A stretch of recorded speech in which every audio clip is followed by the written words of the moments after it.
Hey y'all, it is January the 13th, I believe, 2020. I found our way back onto YouTube, maybe just for tonight, and I know I'm going to explain this about 5 times over, but I have every intention of doing a D Live on a Wednesday, regardless of whether or not it gets views or not, just to get into the practice of being on D Live. That being said, I've had a little bit of an inkling to get onto YouTube tonight and join y'all bar fine within. I don't know how you do it. I don't know how you do it, but you do it like a Russian bot would do it, if I had to guess. And actually, we're gonna do a little bar fine showcasing tonight. Obviously, he made I don't know if it's a War Room or Infowars General about 5 times. All right, just recently we're gonna play that in a second. But you know what? I got something. You know how we start off with covers, kind of like put us in the mood. I got something that I think I know. If I feel correctly, that Barfine's gonna very much enjoy. Or if he doesn't, don't forget it. But I might be introducing. Who's to say Barfine's been around? Here's the thing. I've just found this cover right now, and I only heard like 5 seconds of it. The War Room second hour today. We are going to take a look at that and see what it is popping in the streets over there in Georgia. All right, but in the meantime, I haven't even heard this cover yet. I haven't even heard it. I want to say it has 35 views on it. So it's a world premiere, and I only heard 5 seconds of it, and I can only imagine where it's going to go from here. And so I thought I would just go ahead and share it with everybody. So we're hearing it together first. All right, this is a Nutshell, covered by Alice in Chains, and I think you're going to find it very appropriate for tonight. Precise covers your favorite artist from a new rock perspective. Let's get the audio right.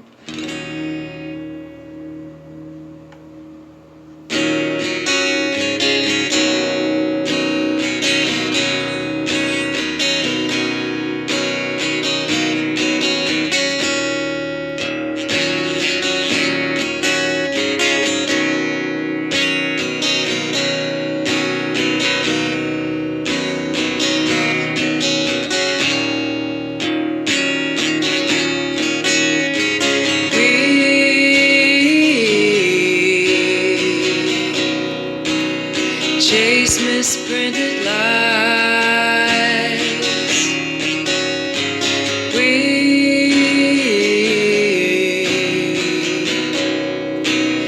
face the path of time, and yet I fight, this battle all alone.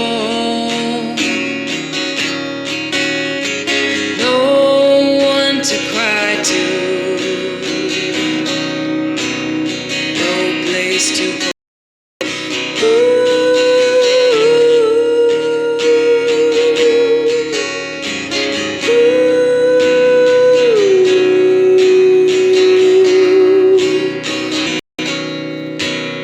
Gift of self is raped.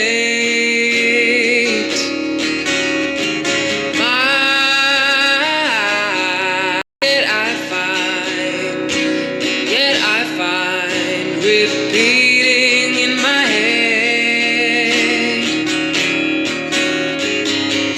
if I can't be my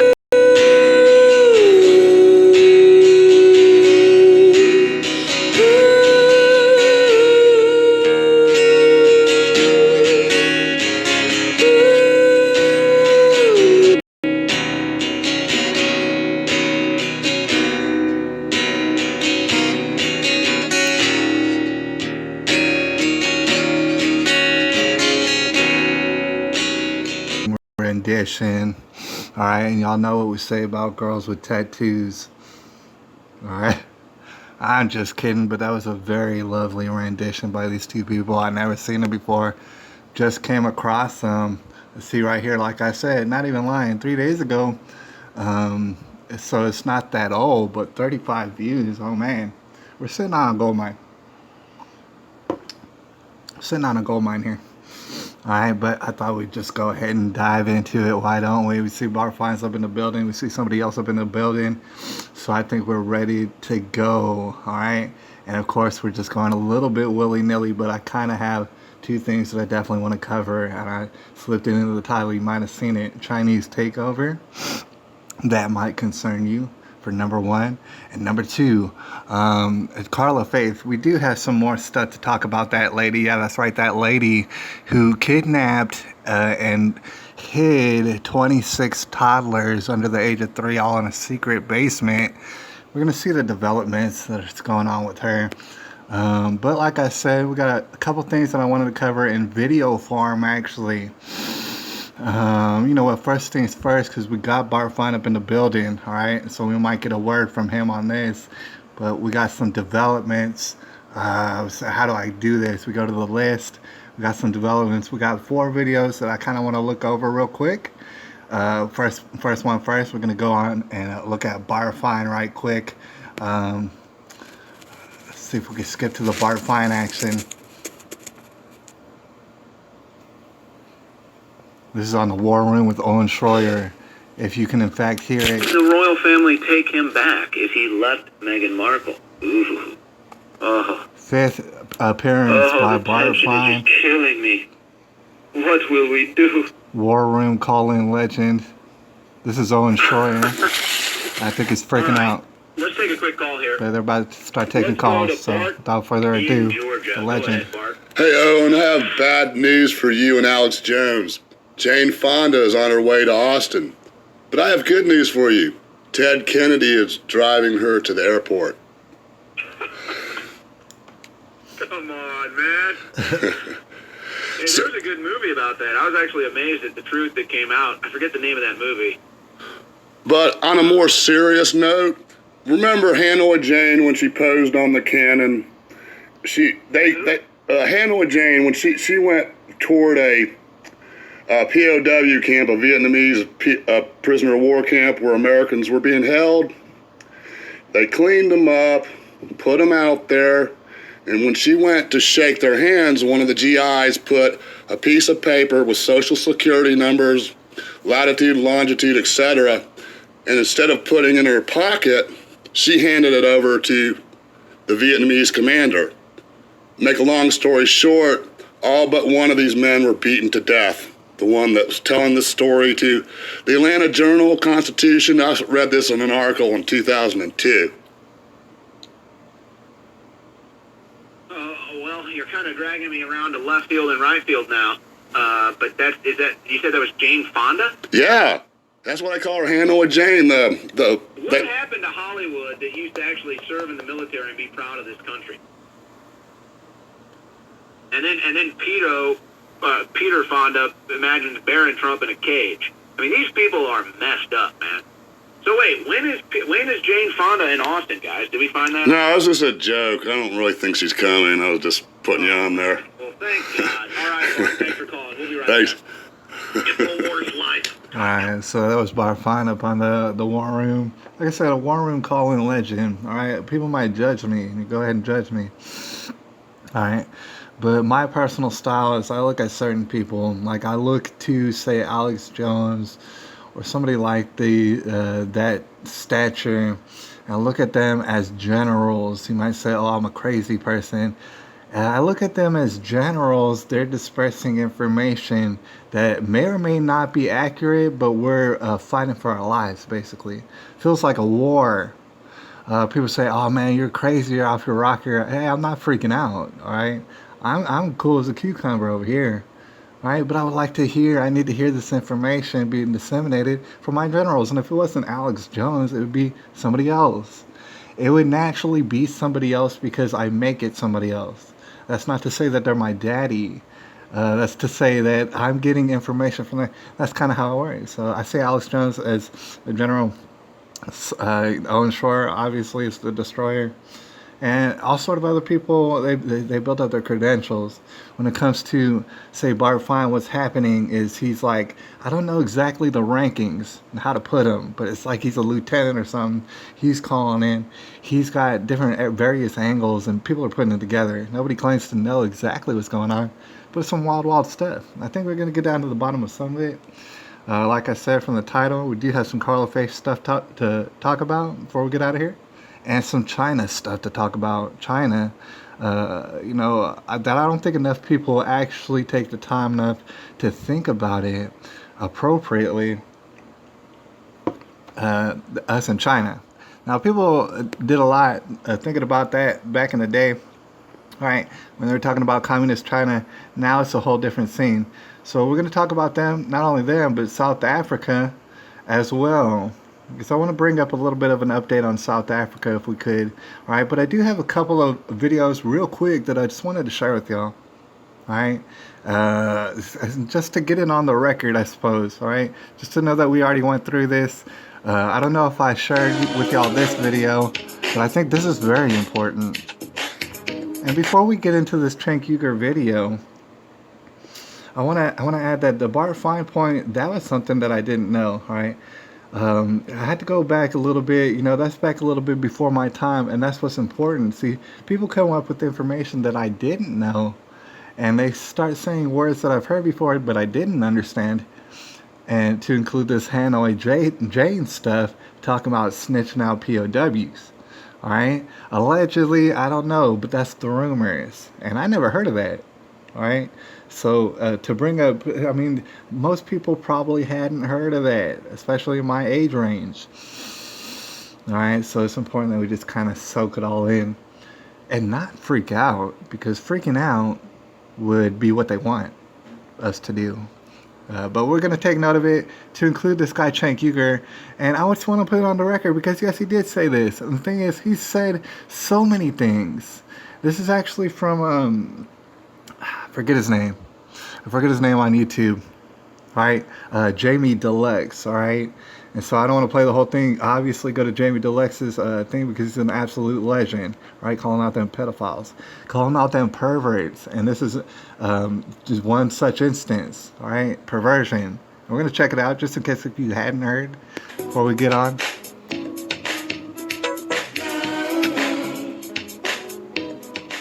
Warning.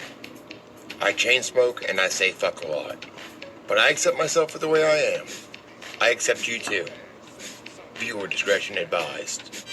Get ready for some hardcore bestiality. Interspecies erotica, fuck up. Did you guys see that clip of the dude from the Young Turks? Cenk Uygur from the Young Turks. That's how you pronounce it. I looked it up. I saw this on Twitter. M. Mendoza Ever shared it. Breaking. Hashtag Cenk 2020 calls for legalizing bestiality, where you, quote, are pleasuring the animal in 2013. Even the TYT folks are like, say, what? I have decided what that Boing Boing chick was doing. Mm-hmm. She was doing a jaywalking bestiality. Like, yeah, it might technically be a crime, but let's not waste the court's time on jaywalking. Okay. You see what I'm saying? Yeah, fair enough. But here comes the controversial part, the part I shouldn't say. I believe that if I were the benevolent dictator of the world, I would legalize bestiality where you are where you are pleasuring the animal. What? You see what I'm saying? Okay. Now why? Why did that happen? It's the dumbest thing I've said. It really is the dumbest thing you said. But No, I'll tell you why. Because there's okay, look, not to be a downer about what you're saying, because what you're saying sounds kind of funny, but a lot of people who are being raped can actually, have an orgasm. That's the truth. Number 2, they're not both humans. Number 3, I mean, if you really asked a horse, did you mind? The answer's got to be, no.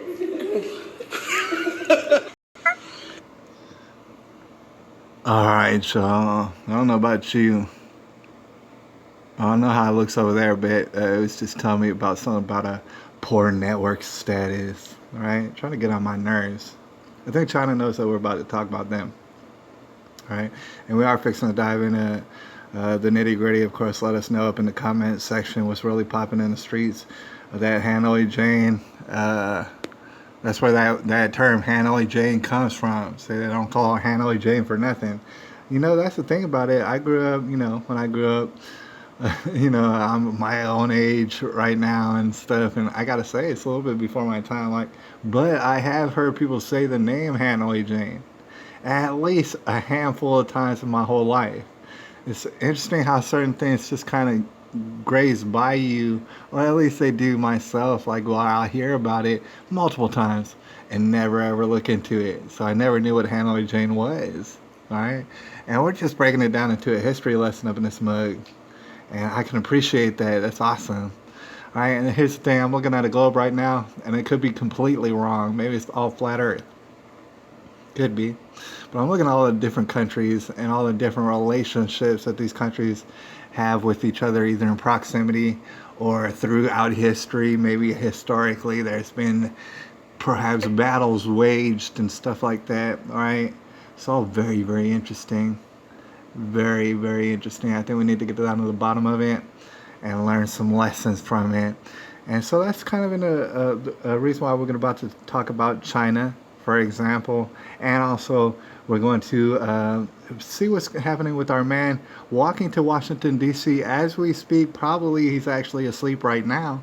But tomorrow he's going to wake up and be walking to Washington, D.C., carrying an American flag, America first. Talking about, hey man, we got a serious situation. I know that Greg Abbott just said, hey, no refugees. We're done with refugees. That's what he just said. But this guy's coming up and he's like, hey man, we got South African farmers. My people getting murdered, getting slaughtered, and politically hated on. They're getting it from every which angle. They might be some actual refugees. And I don't know what's his plan. See if we could help him out. All right. Seems like a desperate situation. And we're about to dive into that. But I also wanted to share something with y'all. While we're doing the videos, I just want to mash it all out. I got another one to share with y'all. And I think it's going to prove to be crucial. Although, albeit kind of random. All right. But I think you need to know about this. Why a West Miami officer resigns after facing theft accusations. You see that? West Miami officer, he resigns. Of course, theft accusations. What's going on here? All right, how wild can it get? Well, I'll show you.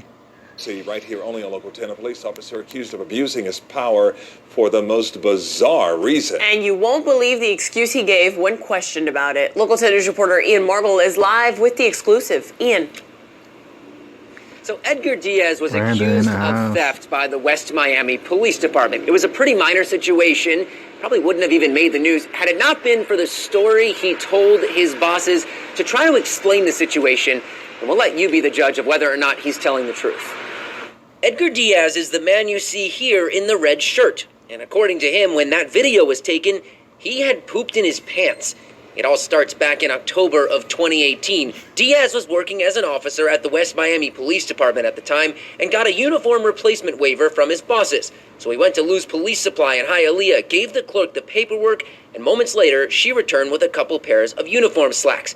The problem is, at 2018, the department started an internal affairs investigation into Diaz for theft and found this surveillance video from inside of the store. At one point, his father even goes into a changing room to try on the slacks. He gave them an interesting answer. Quote, upon arrival, he soiled his clothing while flatulating, expelling liquid and solid fecal matter in his underwear. It continues, quote, Officer E. Diaz was extremely descriptive on how bad the soiling in his pants and undergarments were. He asked his father to try on the pants for him and have them altered and fitted.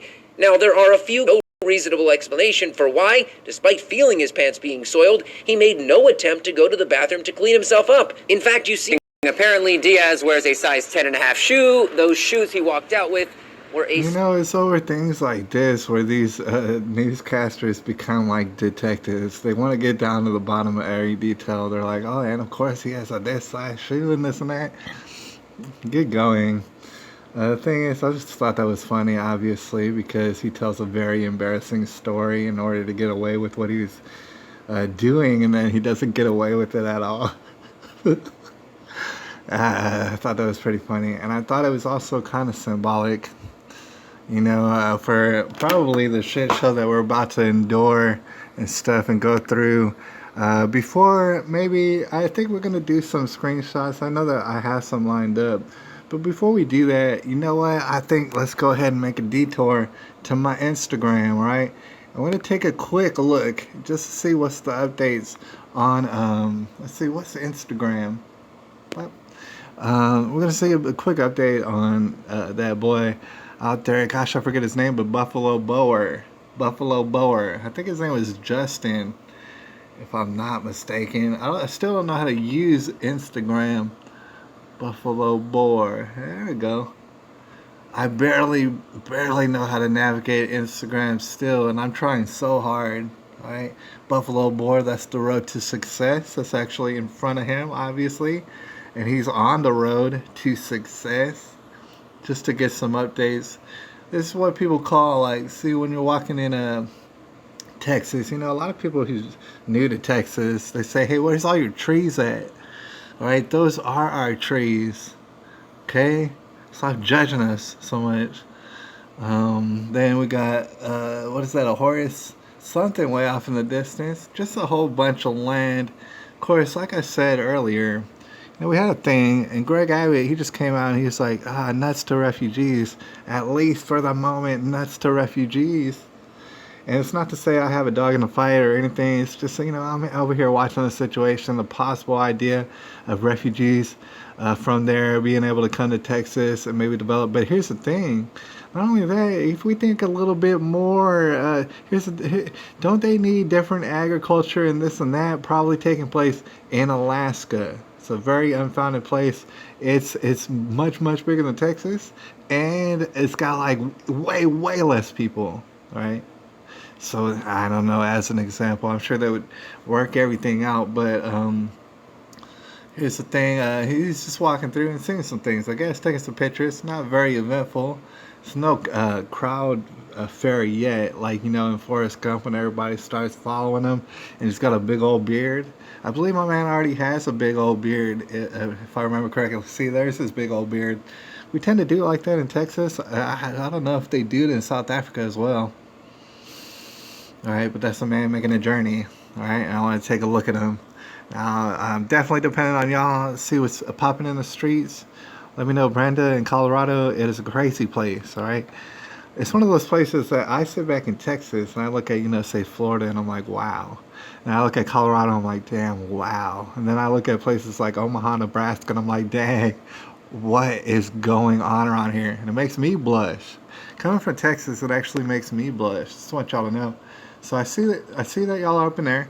All right, let me know what's popping in the streets. In the meanwhile, see what all we can hammer out. South Africa, and we're going to bring it up again. All right. And in a wider context, actually. But before we do, let's go ahead and go through the screenshots because I feel like some of them might be crucial. Like, for example, we'll start off here. Here's a ghoul and a goblin. I don't know how to work Instagram still. I still don't know how. But it'll suggest things to me now. And now that I've been looking up ghouls and goblins, at times it'll just suggest, oh, you want this ghoul and goblin? And it'll bring me out like different Pokemons that I've been catching. It's way more extensive than you can even imagine or would want to imagine. And myself included, there's no way that I can imagine just how extensive it is. The different variations, that might make you angry. I don't know if that makes you angry. Maybe it does, maybe it doesn't. It's really none of my business. But I thought we'd look at that right quick. U.S. alcohol-related deaths rise, especially among women, study says. That's from NPR. That's terrible, right? And I hear a lot of people have stopped even drinking alcohol in these days. A lot of these Zoomers, they're not even very interested, from what I heard. But I could be wrong. It depends on where you go, I guess. And it says alcohol-related deaths, especially amongst women. It's like, dang. I guess that Sex and the City did not end up working out for everybody. That's the problem. I don't know, man. It's liberation. Denied U.S. entry. Mexicans. See, I just wanted to touch upon this. Kind of gruesome, right? But, wouldn't I be a hypocrite to not, bring it up when such a bizarre situation happens? You might be looking at this headline and say, man, what a... what a whiner. Gosh, how... It's ridiculous. All right, just trying to draw attention to yourself. Yeah, attention seeking. All right, apparently, I can't imagine how it works out like this. I mean, I can assume that basically this did happen. A lot of people say fake news. Maybe it is. I don't know. I can assume it would happen. All right, but were there drugs involved? I would assume yes. And what built up to that situation? I certainly would want to know. The article definitely isn't going to know or say about it. Of course, it's from NPR, and I can't even like blame them because obviously you wouldn't know all the details. But you want to see something gruesome and fantastic, all right? But that's the thing about it. It's like, at least I don't know how to feel about that. I'm over here on the other side, and I'm like, you know what? At least you did it on your side, dude. Why are you if you're that quick to do it? Then who's to say that you wouldn't get over here, run into your first problem, and then do it on our side? And then we had to clean up your dead body. All right? It's kind of a liability. We we kind of dodged a liability, I think. I don't know. But a lot of people will look at that in a certain kind of way. This is kind of crazy, right? Don't look at Leo Zagami. He's actually a different part of the picture. He's not supposed to be in that picture. But Indiana woman sentenced to 7 years in jail for doing that. Is that the first time I heard of certain things like that? Not really. All right. Did she do it? I don't know. That's why we have trials and juries and things of that nature. I don't know that she did do it. All right. But if she did, it probably wouldn't be the first one, huh? 7 years. Does that seem appropriate? I'd just like to put out a survey, I guess, on that one. Does that seem appropriate? I don't know. I'll tell you probably how I feel about that a little bit later. All right, because we got some other stuff that we need to talk about. All right, taxpayers spend tens of thousands of dollars on Scott Israel report. We're kind of keeping a loose eye on Parkland, Nicholas Cruz, Scott Israel, Scott Peterson, these type of people. David Hogg. We're keeping an eye on him, and just loosely because they're BSing us around. Number one, I'm doing like a documentary on the cool, I guess, here and there when I can. But their trial is going to be kicked down the road here and there, wherever they can. All right, so we got some time, and I just wanted to bring this up. And they were talking about, they went into an article about it, and it might as well be behind a paywall, as far as we know, so we're not going to go look into the article again, but suffice it to say, I saw some of it. It was talking about, obviously, the extensive amount of taxpayer dollars involved in basically BSing everybody around, all right? Because I could tell you, just like you could tell us, just like your mammy could tell us probably, that Scott Israel has lied and lied and lied and lied all up in front of a camera like Mr. Magoo, all right? And so as far as, nobody paid me any sort of money to go ahead and check that out for y'all. But, all that amount of money, they came up with nothing. Please believe that's going to be a theme for the night, actually. Injustice. We're going to talk about it a little bit. Florida man refuses to pay a gold-plated dinner he didn't order. I wanted to touch upon this real briefly. This guy, he was up in a ritzy restaurant, all right? And that's one of the nerve of people. All right, this is why I wanted to point out, because he went up into a ritzy restaurant, and the article goes into it. He's paying all sort of money for this and that. He's balling out of control. He's paying like $50 a steak. He's paying, $50 a salad, like $50 a cup of orange juice and stuff. Like, he's buying expensive things in an expensive restaurant. And they gave him the business. They said there was this gold-plated steak.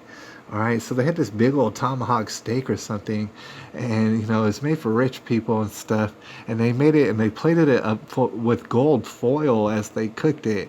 And for some reason, it took the same exact tomahawk steak. If it was cooked inside a gold sheet of bacon paper, I guess, like if it was cooked in there, it went from $200 to about $2,000. Right. I might blow some of y'all's minds. Some people are living out there like that. I want to bring it up because, the nerve of somebody. It's like, he was like, hey, man, what the hell? Y'all charged me $2,000 for this steak. I was going to pay $200 for the steak. Y'all plated it in some gold.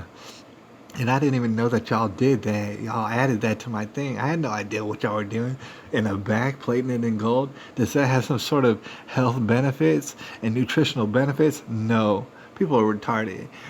Here's the thing. It might. $2,000, it's not really worth it, is it? All right? Everybody's a loser in that situation. Somebody got filthy rich that night.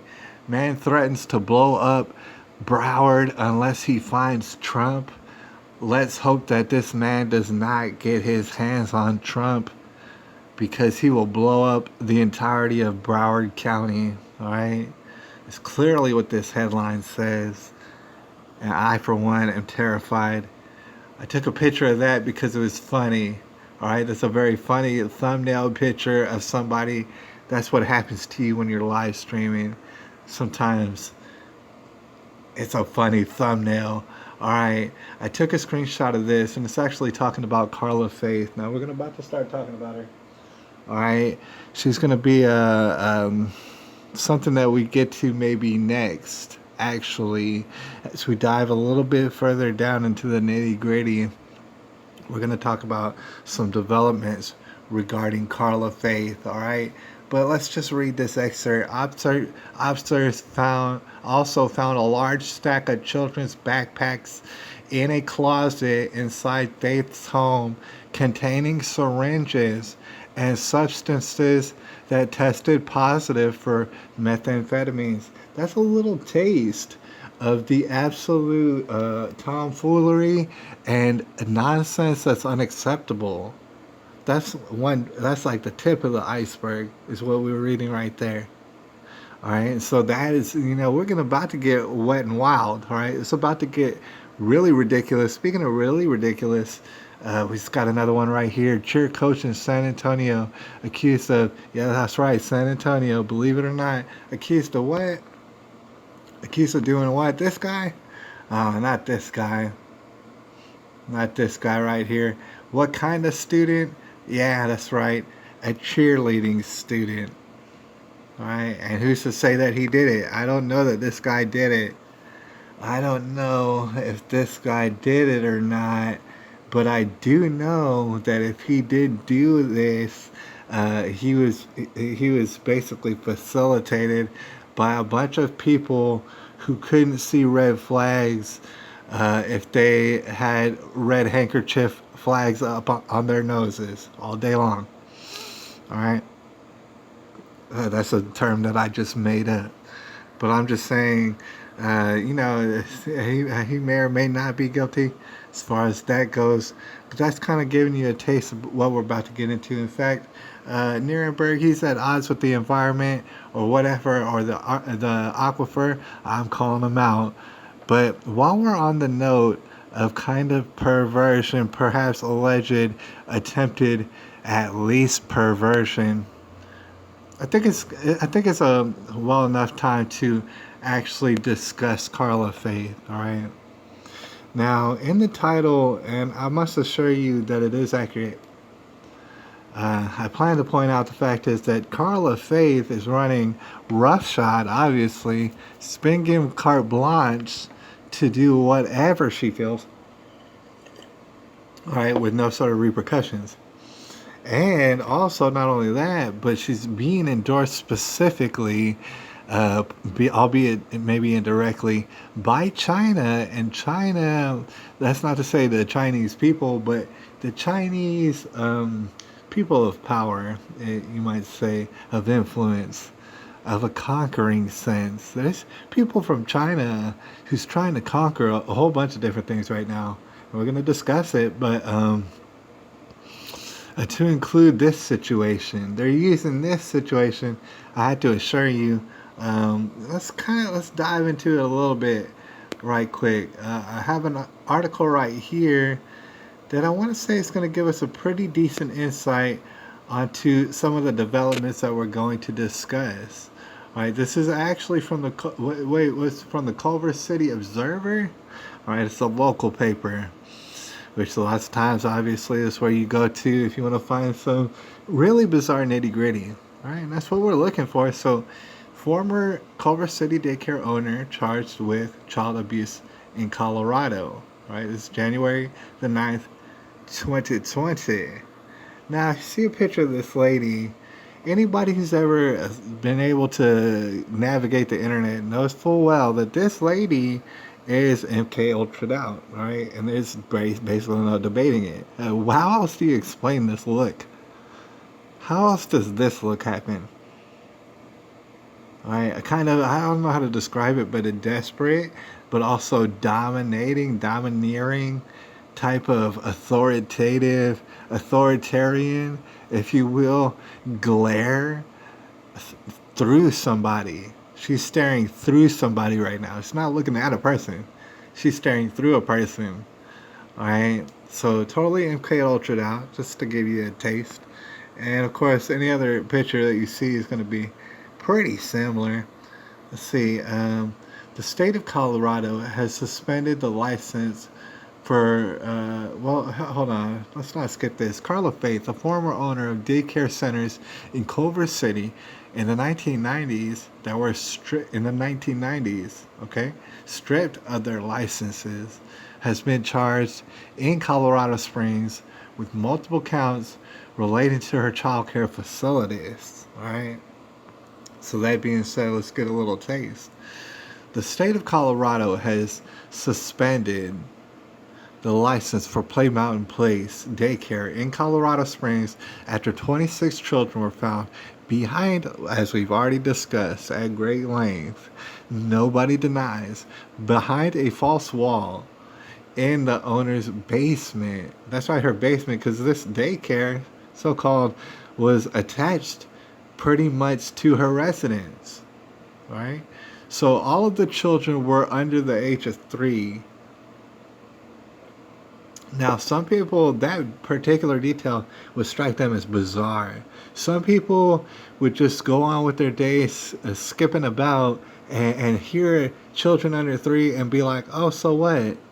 It's just children under 3. All right? Yeah, that's actually a big deal. The fact is, they were all under 3. It's not like Carla Faith only dealt with under 3 years old people. She specifically grouped all these people under 3 who may or may not be able to share full sentences down into a basement, a sweaty basement, to not be, you know what I'm saying? To not be taken care of, obviously. It's not even close. In fact, it's actually very nefarious. All right, so Faith at 58 has been charged with child abuse and the attempt to influence a public servant, all right, and accused of hiding nearly 30 kids behind a fake wall in a facility and housing more children than permitted. The idea of even bringing up the fact is that she's housing more children than permitted is dastardly, I think, or basically plumb bob retarded. There's no point in bringing it up, and in that there's a secret basement full of toddlers, all right, and of course they're getting maltreated. Alright, but it gets even more bizarre. It's like, if you just take a quick glance at it, yeah, it looks bad.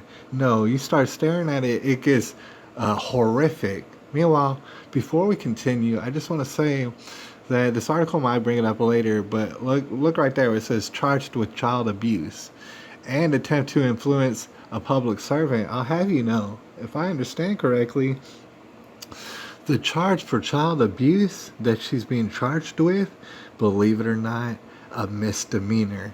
You heard me correctly. A misdemeanor child abuse charge. The attempt to influence a public servant, yeah, that's being deemed as a felony. Alright? Big whoop, like, oh, I'm super impressed that y'all are going to try and get her on trying to bribe her MK Ultra drugged out ass out of this situation. Oh yeah, y'all gonna charge her. What's she gonna get? A couple of years? Will she get the entirety of a couple of years for the BS that y'all are charging her for? And I could see it a mile down the road. I knew exactly what y'all are gonna do. See, because here's the thing. Before we go any further, all right, just right here. Let's see. What are we on right now? Chrome. All right, here. Let's just kind of get a visual. Of course, what I want to talk about right now is just real quick on the side is Jeffrey Epstein. That whole thing, the meme that's pretty much seen every corner of the earth. All right, this Jeffrey Epstein didn't kill himself type thing. I forget even how to spell this lady's name. It's such a bizarre name, but I'm trying to say, okay, there you go, Ghislaine Maxwell. All right, if that's, I guess, how that's pronounced. This person, okay, it's quite interesting. I want to make a side note of this person, Ghislaine Maxwell. Okay, because there's a certain, okay, obviously everybody's talking about Jeffrey Epstein, whether or not he killed himself, whether or not he didn't kill himself, right? There's no way in the world that he did kill himself, but let's say he did. The pictures that they're showing everybody are extremely bizarre. They look like somebody who's been clearly and decisively murdered, all right?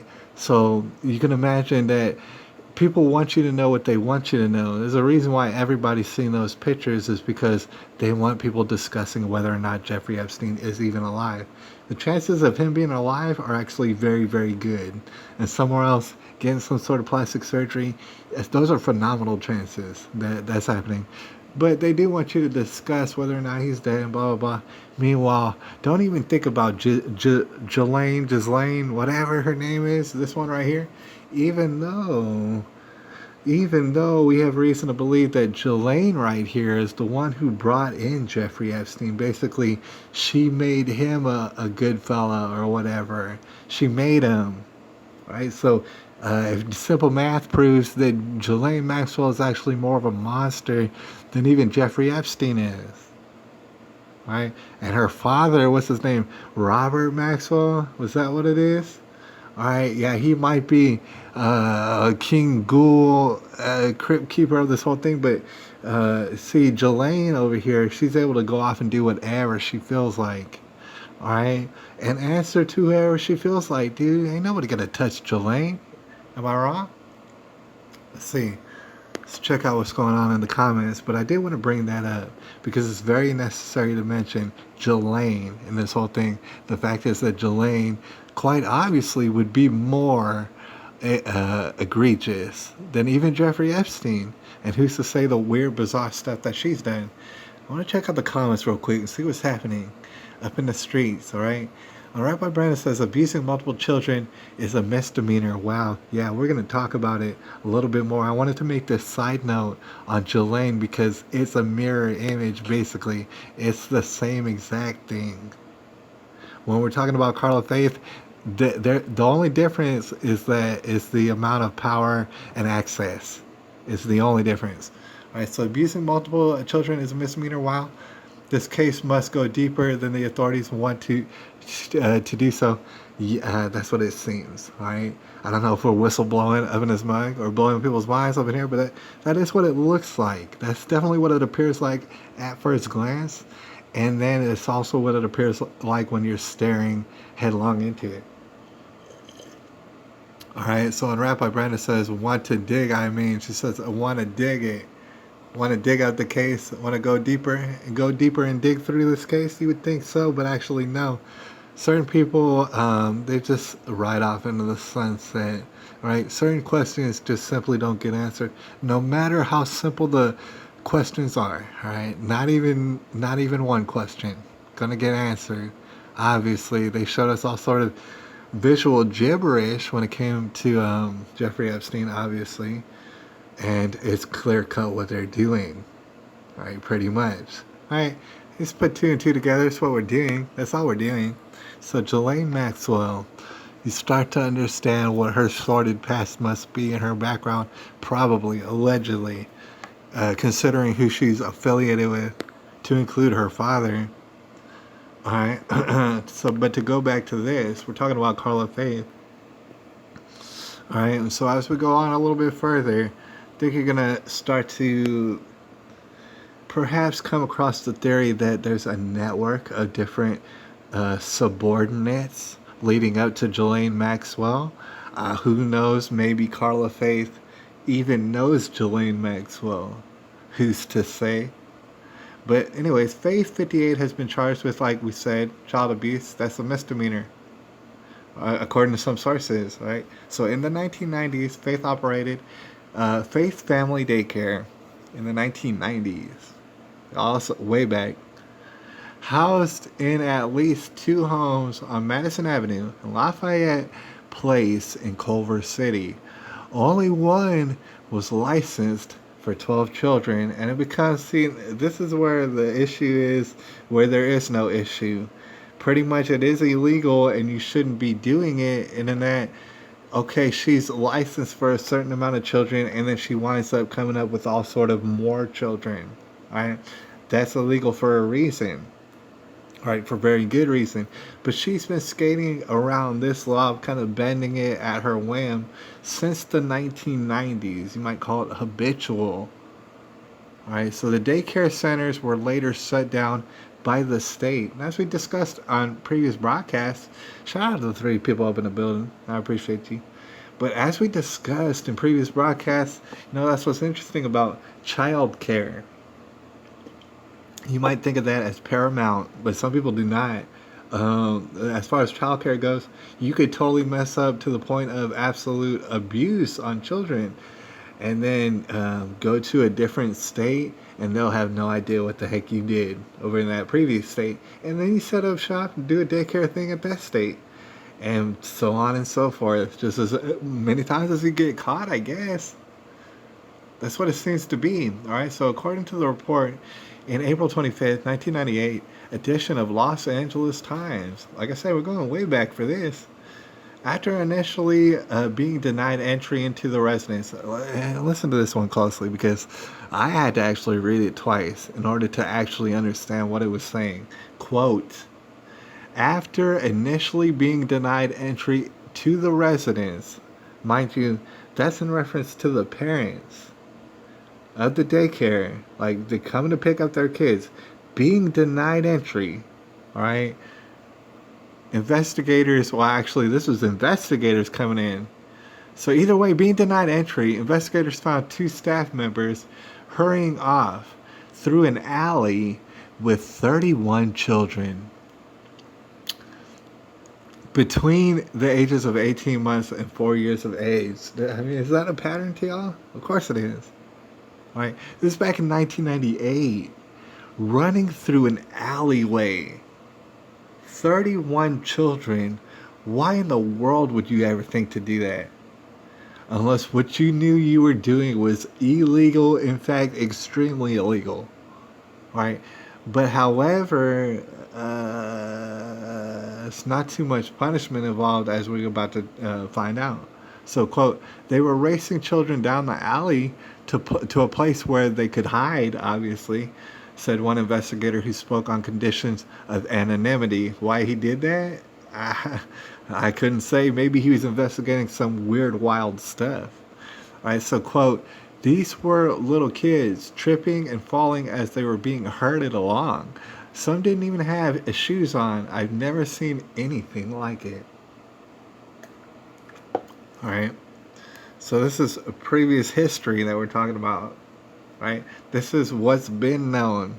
This is what's been in newspapers.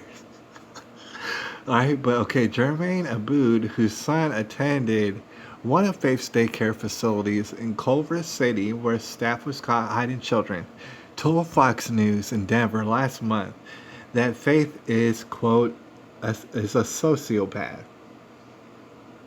Right? I don't know where he gets the nerve to say this, all right? This thing that we've all been clearly thinking since moment one, from even just taking a look at this lady.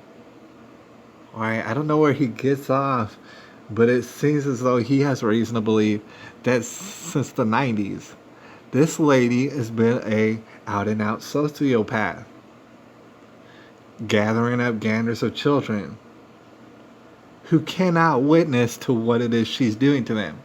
So Aboud's son was one of the 44 children, 44 of them, local authorities discovered hidden, all right, at a daycare facility licensed for just 12 kids. I mean, obviously, it's like, I don't think anybody needs to explain to them why facilities get licensed for only a certain amount of children. Right? And why, if you were to quadruple that amount, that would be extremely illegal. Right? But these are things that were done in the 90s, Was their jail time? I don't know. It was maybe a few weeks, maybe a couple of months, or something like that. But then people skip town and go set up shop in Colorado Springs. So check this out. Quote, when you walked in the front gate, it was like a child's nirvana. That's what you described earlier. Right? It is a bait and switch. It is a facade. If somebody's going to extreme lengths to make it look kosher, all right, it's not somebody who's struggling to pay bills and so they're cutting corners and they're not following the license necessarily to a T. They want to make it look like, you know what I'm saying, like Christmas holiday scene up in the front of the dang house so that you'll never be the wiser, I guess you'd say. Meanwhile, there's a secret basement, all right, quite clearly, at the very least, needs to be investigated. At the very least, it's absolutely suspicious, regardless. All right, so, but like I said, a child's nirvana, and it was all smoke and mirrors. It was terrible. She hid kids in closets in the attic. My son was terrified of the dark for years. All right, I don't know if we're going to read this whole entire article. I guess it's not very much, but real quickly, I want to take note of that. He was afraid of the dark for years. I just want to imagine, out of all the dozens and dozens of kids in Colorado, and not only that, back in the day in California, how many of the dozens and dozens and dozens of kids who were traumatized, and they might not even be able to verbalize why, that they're so scared of the dark, or maybe they're very scared of clowns or something like that. Maybe they don't even know why, but they're traumatized for life. Right? And the fact is, absolutely, positively, no justice for these children. Not even in the slightest. Everybody turn your head. You get a slap on the wrist. Oh, you get a misdemeanor child abuse. All right? Why don't you move to Colorado and do the same exact thing? So, last month, Colorado Springs police were asked to assist with a welfare check at Play Mountain Place, and obviously now they're coming up to current events. Upon receiving a complaint, upon the arrival, police officers were unable to locate the children. They were being hidden in the basement. Real bad stuff. Let's see, I don't know if they have any pictures. Of course, we're going to take a look at some more of the pictures and images associated. Let's see if we can go to Google or something real quick for the pictures, alright? Because we've seen Carla Faith. This is Jelaine. That's what you would say a highfalutin version of Carla Faith. Alright, but if we type in Carla Faith, obviously we're going to see her MK Ultra'd out pictures. And here's the thing, obviously that makes her a victim. I'm not denying that. A victim of this MK Ultra brainwashing shenanigans. Right? But still ain't no excuse. And the thing is, she's a monster, and she's been running around for decades and decades, all roughshod, all willy-nilly, all above the law, all skating here and there, supplying, who's to say, an endless supply of 3-year-old and below children in a secret basement for whatever to happen. People's malnourished, obviously. Diapers ain't changed, obviously. It's a bad place. It is a secret basement for a reason. Alright? And we take a look at the first picture that obviously we came very acquainted with. It's this lady right here. She's kind of cleaned up here, in a sense. The life force has not been yet sucked out from out of her face. Alright? However, it does look evil, obviously. Right, it looks like there's something demented behind it. You can look at it and think, okay, somebody's been brainwashed here on that MK Ultra tip. Probably, it looks like it. And to know she's a daycare facilitator and that's the only picture you're ever gonna find of her, that would also be scary and ominous, right? But when you get to this picture, it's kind of reminiscent to that Ed Buck disease. It's kind of like how Bill Clinton looks after all these years, and in that something's just been withered away. Like it took all the hydration from up out of your face and sucked it all out, and so now you see your skeletal patterns and stuff like that. You see an air of desperation, and not only that, authoritative nature and domineering nature.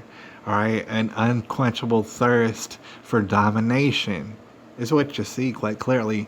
But that's the only life force that's even left in your face. The rest of it is all wrinkled and stretched out version of somebody's face, all right? A mockery of a face. That's what they got going on. But it's not only just Carla Faith. I want to see if they have the pictures of the other people. I guess there's a side view. If you wanted to check out a side view of Evil, that would be Carla Faith. But there's also pictures available of her cohorts. For example, this lady, as we've discussed, and yeah, it is a lady. They're pretty sure it is a lady. Okay? Alright, but that lady obviously addicted to methamphetamines.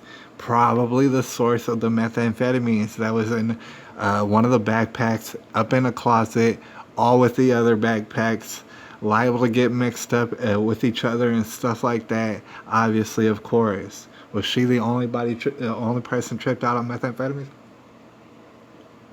I couldn't tell you. Couldn't tell you what was going on in that secret basement, but that's this lady. Right, they're all being charged with, that's right, misdemeanor child abuses. All right, what's the kind of punishment for that? Probably nothing at all. There's actually also this lady in the middle, Christine Swagger, as you would imagine, quite easily would trust your little child with this lady. All right, very just visually disturbing. Okay, and what we already know is already way over the top. What we could find out, perhaps, potentially, you know what I'm saying? As far as the networks involved, as far as this Jeffrey Epstein stuff is, as far as, oh yeah, there might be these people carrying on satanic rituals all over the place and using all sort of networking and all this, you know what I'm saying, ghouls and goblins in order to continue to facilitate their access to fresh little babies. Right? Could it be all just swimming in drugs, this drug-filled world of, oh yeah, you get caught up for it, well, I guess you got a misdemeanor on your hands to deal with. Well, I guess you're going to have to wait a few years and then move from out of Colorado to some other state, which will at that point be vulnerable because you'll scout it out to see which states are so desperate for childcare, and you'll go in and just have another life. Right, and then a few years later, the newspaper is going to catch you again. Oh, 72-year-old Carla Faith. Turns out she had 46 kids, and they were just all swimming around in, you know what I'm saying, their own feces down in a secret damn basement.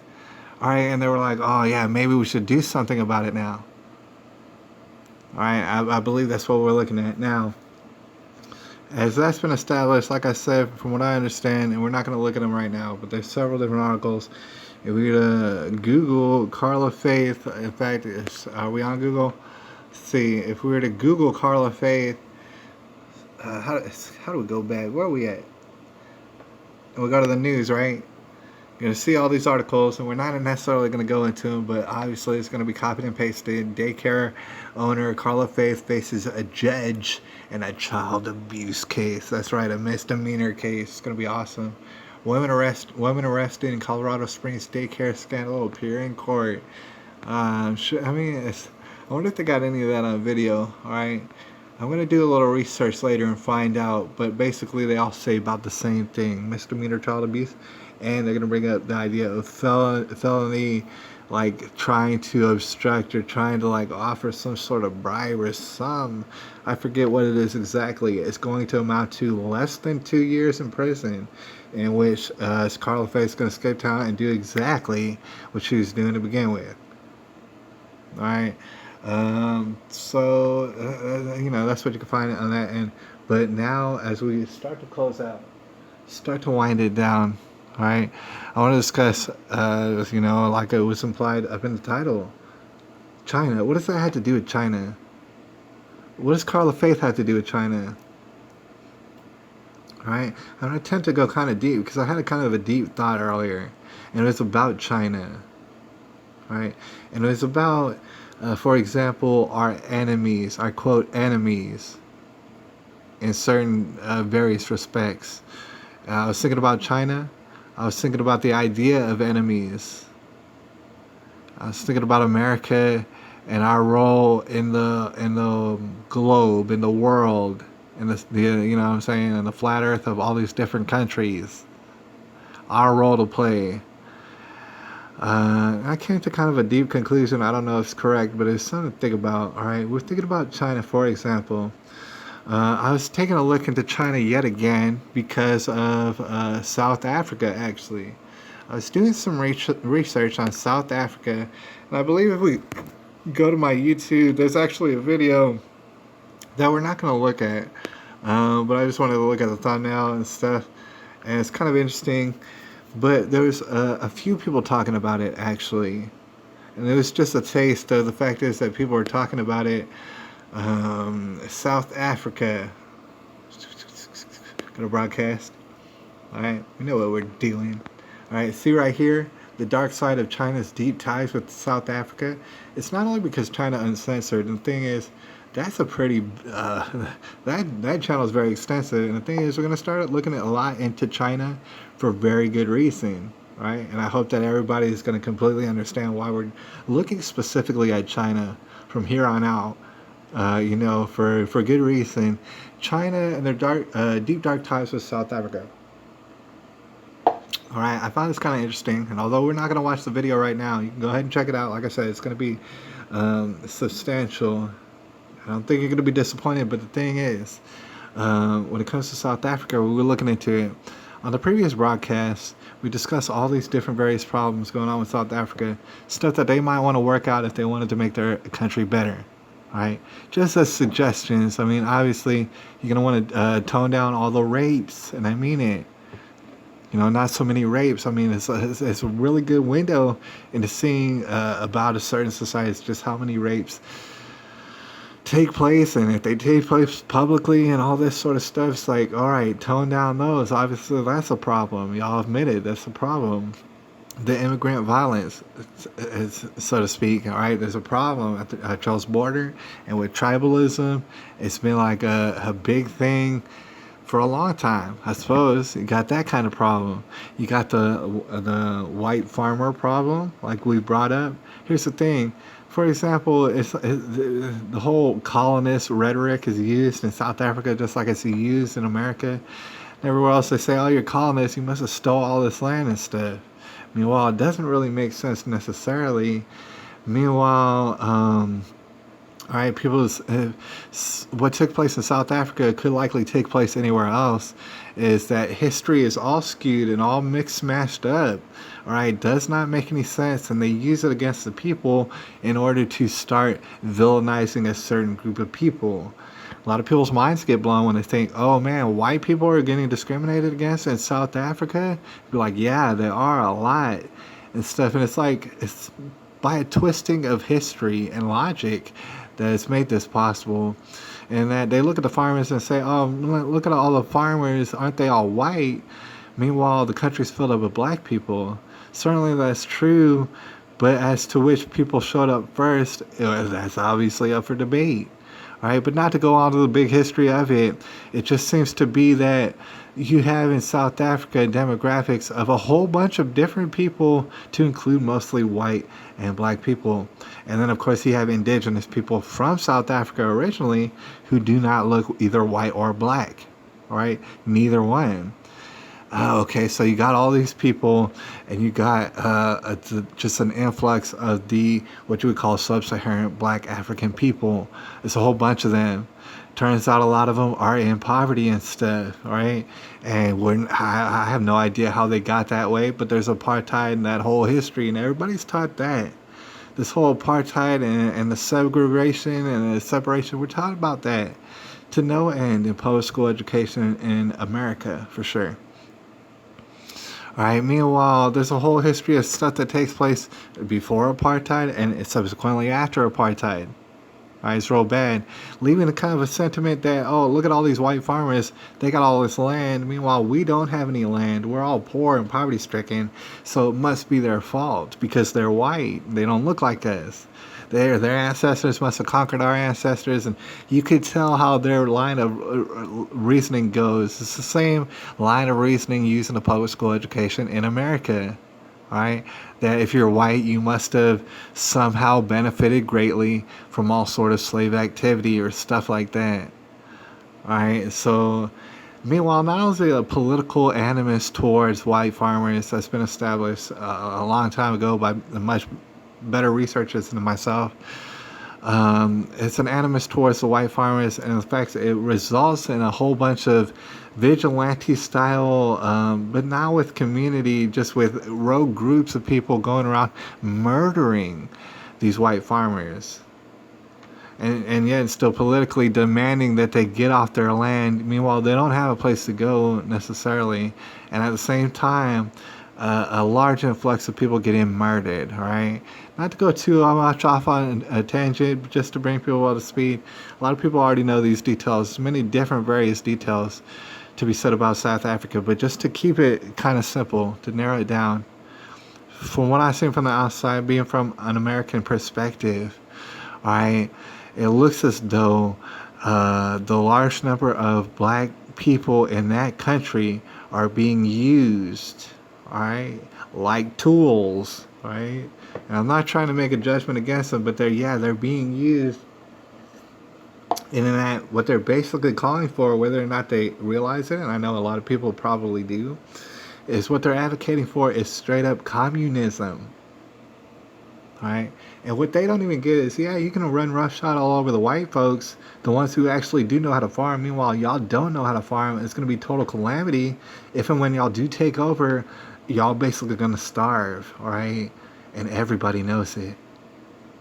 So not only that, but you're getting so communistic that, yeah, you're going to take out the white people. Yeah, you're going to take out the indigenous people who actually were originally there.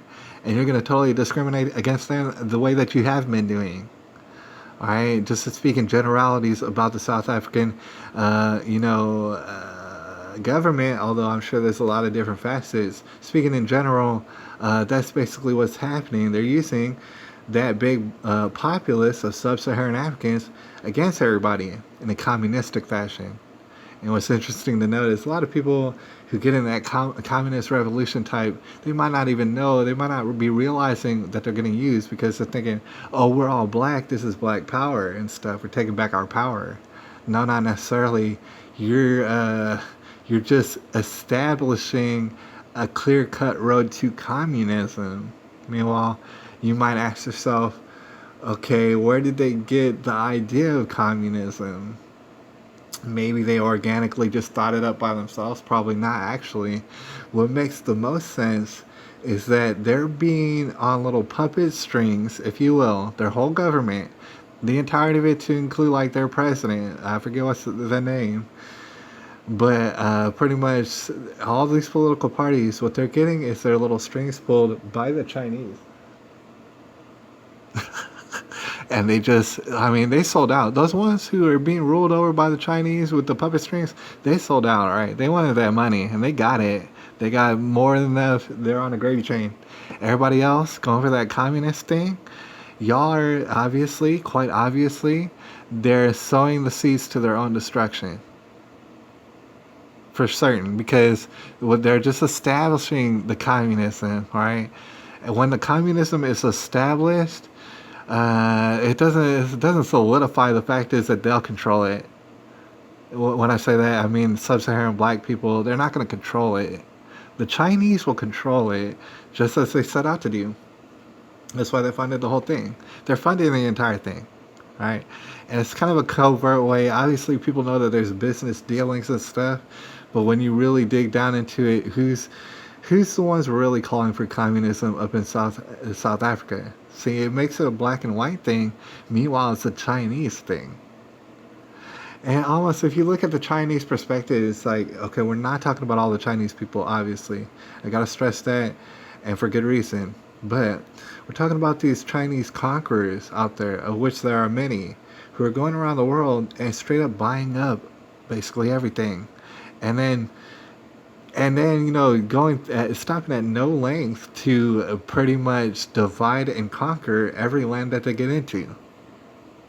All right, you almost can't even blame them. Right, they know if they sow some sort of communist seed and promise all the black people, for example, in South Africa, the whole world, if they only violently uprise against all the white people, well, they know that that's going to lead to devastation. Not only of the white people and of the indigenous people of South Africa, but it's going to lead to devastation for many, many, many, many, many, many of the black African people up in South Africa. They're going to starve to death, and China's just going to basically, sweep up the mess after it's done, right? And they're going to have all this land, all this, everything that goes with the land. And trust me, there's resources out the wazoo. South Africa. Okay, they're doing the same exact things, China, for example, to Australia. All right? And we've gotten word and confirmation, and that's the thing. It ties in directly with these so-called fires. We might not dive too far into it. In fact, we might talk about it on the next broadcast as far as the Australian fires. It's kind of interesting, all the different dynamics. They've arrested something like 24 different people specifically for setting brush fires in Australia purposefully, and you might think of that as terroristic activity. I would think so as well. It's oddly enough, we're going to go deeper into it next time, but from what I understand, there's actually a Muslim element, an Islamic element, if you will, to that, oddly enough, in Australia, setting brush fires. But might I add, that's like a little taste. I mean, tools are being used, right? In South Africa, the majority populace of black sub-Saharan Africans are being used against everybody, to include themselves, right? And if you go to Australia, okay, who knows? I guess there'd be some Muslim factions in Australia who'd be willing to do the dirty work of, that's right, in fact, China, who stands to benefit from all this. If all the fires burn down everything and stuff gets bought up for pennies on the dollar, China? Is it that simple? And are they doing it? Well, see, that's the thing. We're going to take a closer look at China. I know, see, his thing, Alex Jones has been bringing it up for a long time. But as far as all the different controversial stuff you find on the internet, it doesn't hardly have to do much with China, typically. Meanwhile, that's what I'm noticing. It's kind of the big X factor here in the world. As I'm looking at the globe right now, all right, it might be inaccurate, all right, but it's a ball in front of me right here. I'm looking at it, and I'm thinking about it. Okay, these people are trying to take over different various parts of Africa. Trust me, South Africa is not the only African country that China's got a grubby paws on, right? But we're going to talk about China more in a nuanced sense, and in that, yeah, they might be conquering this and that, say in Africa. They might be doing this and that, probably in Western Europe. Believe it or not, they're doing this and that up in America, to include Hollywood. Everybody knows it. If you don't know it, you are in denial, and good luck with that. But China owns Hollywood, right? So that's why you don't hear much. That's why the NBA will break themselves off, dude. Don't you dare talk about China. Not even a mumbling word. But okay, so China, they got their mitts into a lot of stuff, right? And you might be talking about, oh, am I racist? Why am I talking about it to no end? There's a good reason, right? Not only does China have all these things to include in America, in Hollywood, total influence in our university systems. Trust me, they do. All right, China, they run roughshod on a lot of these Asian. It's like, okay, the proximity of these Asian countries, if we were to look at them, maybe we'll go to a map. I don't know if we'll go to a map, but we could. All right, the thing is, I'm looking at my globe right now, right? I'm looking at China. I'll give y'all an image too. Asia. All right, we're multimedia around here. Here, just if y'all, I don't know if you're even looking, you probably wouldn't be looking. All right, but that's Asia. We got it on maps, right? And they're talking about stuff. Let's click on this map. East Asia. I don't know what they're talking about. But anyways, that's Asia. And what I was trying to bring up is that China, they have kind of interesting relationships with a lot of the countries surrounding them. Pretty much every country, they have an interesting relationship with each and every one of them, right? But for example, we talk about places like, say, Taiwan, right? Number one. That would be of note. The Taiwan relationships with China, all right? Another kind of similar tenuous relationship would be Hong Kong with China, right? And if you'll notice, they're having certain sort of protests, and actually kind of way over there in the Middle East, you have Iran, and they're experiencing certain kind of protests, right? If you'll note, that's happening currently, all right? So Hong Kong, they're having certain kind of protests. I don't know about Taiwan necessarily right now, but I've been listening to some people lately, being more curious about this whole Asian thing, right? Kind of find out Taiwan is still very much eager to get up out of the grasp, if you will, of China. They acknowledge that they're going to have a relationship with China, obviously, due to the proximity, but at the same time, wanting to get away from the concept of Chinese government. And that is to say, in their accusations of a total, totalitarian, centralistic, authoritative type, federal type of government in which runs roughshod all over all their little properties in and around Asia. Right? They want to have a more what's called the democratic. I don't know if they want republics or what exactly, but they want some more of a democratic. They want to figure out their own way, and it's not a Chinese way. Right? So in brief, what I've noticed is lots of them will bring up the symbolism of, say, America. All right? And to get kind of deep, there's a lot of people recently who, obviously, you've seen it out there, hate America. And they hate it to no end. And I'm talking about people in America specifically. But there are people abroad who hate America. Perhaps, it's unwarranted. All right? But there's people in America who hate America. All right? And sometimes they have lines of reasoning that almost seem to be credible. Like, for example, oh, weren't we involved in slavery? Oh, aren't people, don't they have, isn't there, I don't know, there's talk about discrimination, isn't there? Well, don't people have rough times? The world isn't fair. Isn't that terrible about America? Some people hate America, all right? But you got people all the way across the world, to include, like I said, Taiwan and Hong Kong. And for whatever reason, those people love America. You'll notice.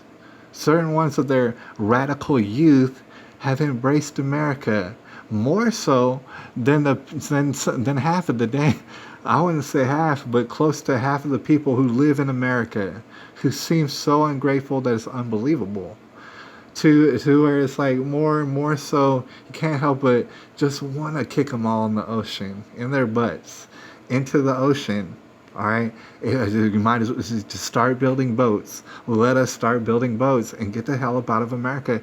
It's really a sentiment that a lot of people are taking to these days. And I would have to back up that sentiment, but under a certain caveat, because here's the thing. A lot of people look at the corruption. All right, as we wind things down, we're about to get out of here in a couple of minutes. All right, I want to hear from y'all up in the comments, and I'll check out the comments before we get out of here.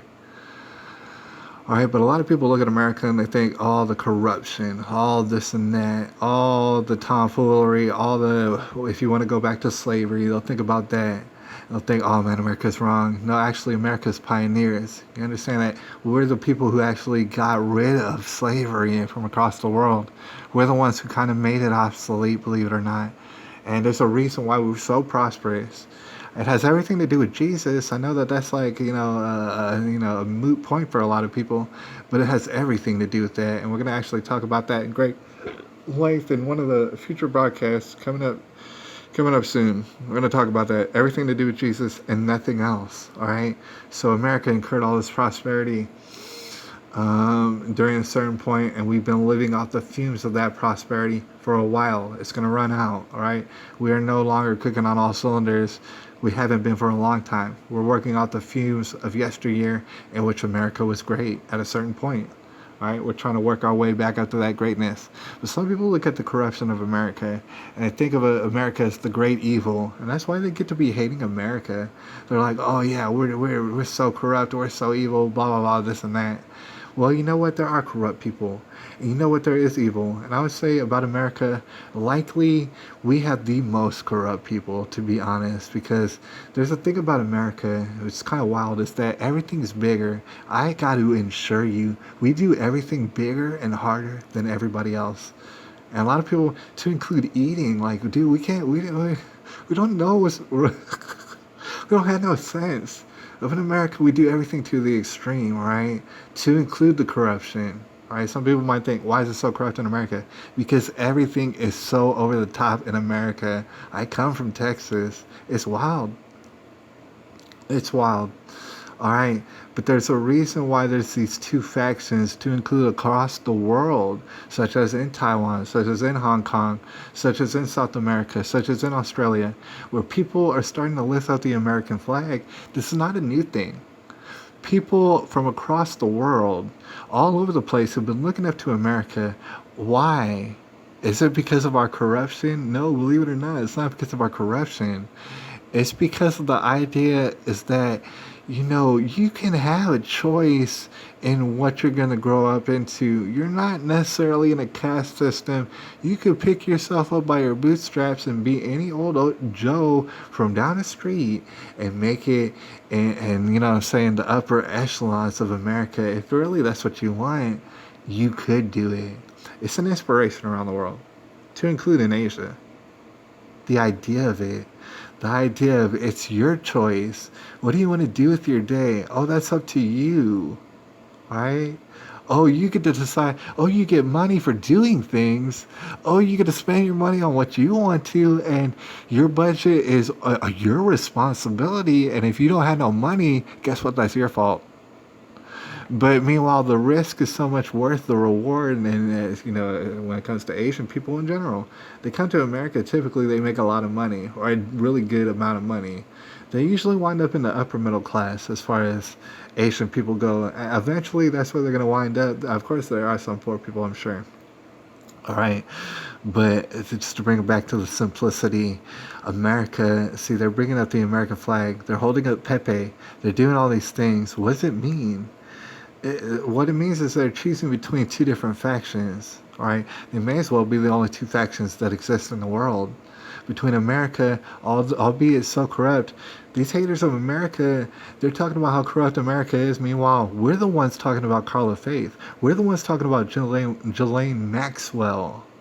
All right? And as far as the absolute injustice, nobody's getting justice. Meanwhile, people should literally get all sort of justice all around their neck. But when it comes to these, like, see, that's the thing about it. I completely understand the grotesque nature of what the corruption here in America. Meanwhile, God bless America. We need to go after this corruption.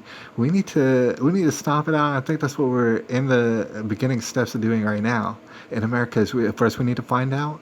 And now we're finding out. And they're going to lie to us, and they've been lying to us. Meanwhile, we don't believe it. So we're just going to keep finding out. And eventually, these people are going to be squashed up under our feet, these people. And all this corruption and stuff like that, that's going to die down quite a bit.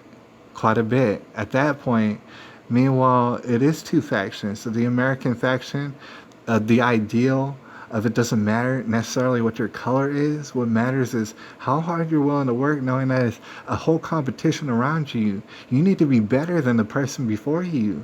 You need to be better than the person around you in order to succeed. That's what America is. Meanwhile, you got China and their whole communist model, and they got their hands, the little fingers in all these countries trying to bring about communism. It's very simple that way. All right, so that being said, I just wanted to say the conclusion I came to is, number one, China is the issue. Don't you even worry about any other country before China.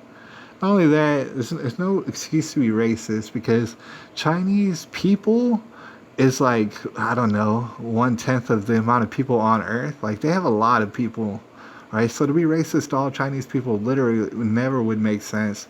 You know what I'm saying? It would never even be possible. Got a lot of Chinese people up in America and who are unfortunately coming to America illegally, having anchor babies. We're going to talk about that later. It's not necessarily reason to be racist. It's just to know that we are better than China, and the countries that China totally conquers. All right, as we get out of here, are complete total slaves. They end up as slaves, and I'm talking about every time. All right, so we could look at China as being the enemy. That makes sense. Comparative to the rest of the world, forget about Russia necessarily. Although we should have a relationship with every country. Every country should fear us and respect us at the same time and want to work with us, to include Russia. And we fear and respect them, and we want to work with Russia. I'm sure a lot of reasonable Americans. Meanwhile, China is the issue, and slavery follows them like nobody's business. Meanwhile, they'll fund the wildest, most animalistic barbarians in every one of our countries in order to sow discord. And they'll control the media in our countries, if not to get us into a civil war with each other. Meanwhile, they'll burn up all of California and just take us over if that's what they wanted, if they were successful in doing it. I don't think they will be, but they're sure trying. All right, so you would want to keep an eye on China. But before that, I got to say is that, forget about China necessarily. Because if we don't have our own ship tidied up as far as morality speaking, because that's another debate against America is, oh yeah, now we have drag queen story hour running rampant across the nation. China doesn't have that. No, it doesn't have that. All right, we actually need to clean up our own room as Americans. And I think when we do that, we're going to subsequently totally conquer ourselves and then conquer the Chinese people and then conquer the world. All right, all through the umbrella of Jesus Christ. All right, might be controversial, but we got to get out of here. I appreciate everybody, and just check out some of these comments, man. I know we got a juicy one. In fact, we got a juicy one to get out on this Unwrapped by Brenda, very dear contributor and co-host. We're gonna get her on Facebook Live or some stuff, real close into the future. I'm sure I'd be interested to hear from more of the victims of 1998. Wouldn't that be kind of interesting? And I'd be interested in hearing it too, because these stories, for example, when it's talking about the 1998 victims, you're speaking about little toddler babies who've grown up, obviously, by now, and are into their mid-20s. You think, well, maybe they were psychologically traumatized. Yeah, they probably were. Meanwhile, this story is being swept so under the rug that why would they even come out necessarily? Because, obviously, there's going to be no justice here. And it's going to be wild, and it's going to be completely devoid of justice. I would like to hear from the witnesses as well, the little victims, toddlers and stuff. I don't know that we're ever going to, but meanwhile, rest assured that they're going to be scared of the dark and many other various things for the rest of their lives, and there's going to be no justice. All right, well, I'll holler at y'all a little bit later. I appreciate y'all. It is January the 13th. 2020. I'm gonna be on D Live next time. All right, I'll holler at y'all.